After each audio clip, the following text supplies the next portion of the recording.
You and I both probably have some experience with making some decisions and some small compromises in our life that end up leading to big disaster.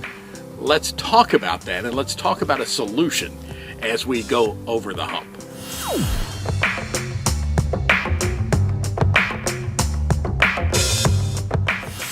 You know, I'm sure that most of you are very familiar with the story of the Titanic, the unsinkable ship, right? Either by learning about it in history books or perhaps by seeing the movie.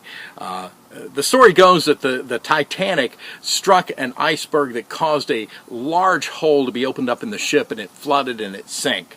But more and more, they are discovering that that may not be exactly how it happened.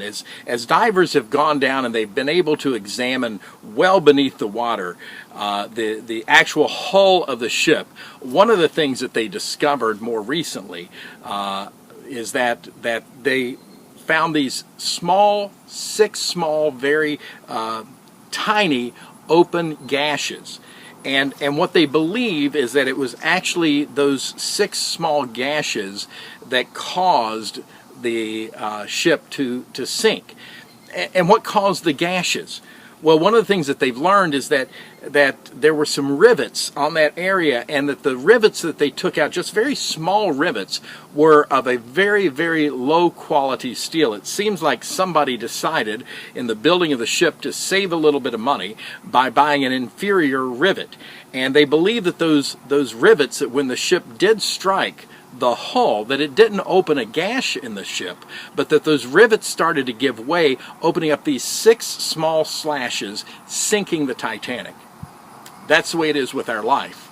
We make a small compromise here, a small compromise there, and then all of a sudden we find ourselves in a deep, deep well, sinking further and further down. Well, the writer of Hebrews gave some advice to us. Hebrews 12, starting in verse 2, says that we should fix our eyes on Jesus. Just before that, in verse 1, he says, since we're surrounded by these witnesses, we should throw off those things that hinder us and those sins that so easily entangle us. Those little compromises, those little decisions, those choices that you and I make that sink our ship.